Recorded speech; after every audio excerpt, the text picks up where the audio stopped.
We finished the major action spectacle portions of the shootings of the film. We shoot for another 80 days and then we'll be happy. Just imagine this.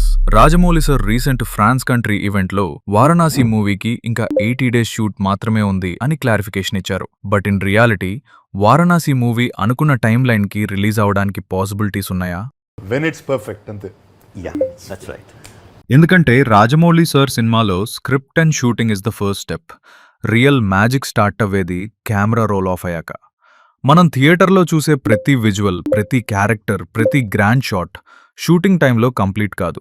చాలా movies 20 to 30 డేస్లో movie complete చేసుకున్నా దాని post production works మాత్రం కొన్ని months or years అయి ఉంటాయి. Varanasi announcement teaser గురించి మనం చూసింది కేవలం 3 minute CGI గ్లిమ్స్ మాత్రమే. కానీ ఆ టీజర్లో ప్రతి ఒక్క ఫ్రేమ్ రెండర్ అవ్వడానికి అప్రాక్సిమేట్లీ 20 to 30 hours తీసుకుంది. The 3-minute video footage which you saw took 12 months for the team to do it. ఎందుకంటే అందులో అల్ట్రా డీటెయిల్డ్ CG జియోమెట్రీతో పాటు 400 FPS ultra slow motion rendering use చేశారు. ఒక్క టీజర్ కోసమే 12 months డెవలప్మెంట్ జరిగింది. Just imagine. టీజర్కే ఇంత టైం పడితే కంప్లీట్ సినిమాలో నంబర్ ఆఫ్ VFX షాట్స్ ఉంటాయి. ప్రాక్టికల్గా చెప్పాలంటే అసలు వర్క్ స్టార్ట్ అయ్యేది షూటింగ్ పూర్తయిన తర్వాతే స్టార్ట్ అవుతుంది. రాజమౌళి ప్రీవియస్ మూవీస్ చూస్తే Baahubali 1 and 2 shoot both parts 350 to 400 days and post production work మాత్రం 1 to 2 years అయింది.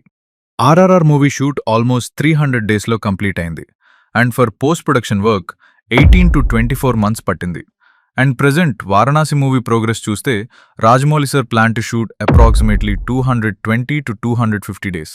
రీసెంట్గా ఆయనే ఫ్రాన్స్ ఈవెంట్లో 80 డేస్ మాత్రమే ఉంది అని చెప్పారు. So team already 140 to 170 days shooting complete చేసింది అని అర్థమవుతుంది. బట్ ఒక సినిమా త్వరగా కంప్లీట్ కావాలంటే దానిలో జరిగే ఎఫెక్ట్స్ ప్రీ ప్రొడక్షన్లోనే కంప్లీట్ చేసుకుంటారో అప్పుడే దాని టైంని సేవ్ చేసి ఆడియన్స్కి రియల్ ఫీల్ తీసుకుని రాగలరు. Like big directors in the world who shoots in big scale. Example, Nolan films compare to Rajamouli కొంచెం లోయర్ టైంలోనే కంప్లీట్ అవుతుంటాయి. ఎందుకంటే నోలన్ ప్రీ ప్రొడక్షన్ వర్క్స్ చాలా వరకు ఆన్ ద సెట్లోనే కంప్లీట్ అయ్యేలా ప్లానింగ్ చేసుకుంటారు. దానివల్ల CGI అండ్ VFX ఎగ్జిక్యూషన్కి చాలా టైం సేవ్ అవుతుంది. అండ్ మన రాజమౌళి సార్ కూడా లాంగ్ బ్యాక్ జరిగిన RRR interview with Sandeep Reddy వంగాతో ఈ పాయింట్ ఎక్స్ప్లెయిన్ చేశారు. Whatever you capture on the camera ఇక్కడికి మనకు వచ్చేస్తే అంత బెటర్. Okay. ఈ వారణాసి మూవీకి అనుకున్నట్టు ప్రీ ప్రొడక్షన్లోనే మ్యాక్సిమం ఫినిష్ చేస్తే అక్టోబర్కి షూటింగ్ కంప్లీట్ చేసుకుని పోస్ట్ ప్రొడక్షన్కి అరౌండ్ 8 to 9 months టైం ఇచ్చి remaining 1 to 2 months promotions and మార్కెటింగ్కి ఇస్తే అనుకున్న టైం లైన్లోనే మూవీ రిలీజ్ అయ్యే ఛాన్సెస్ ఉన్నాయి. That's it for today guys. Check out my channel for more movie trending topics and more.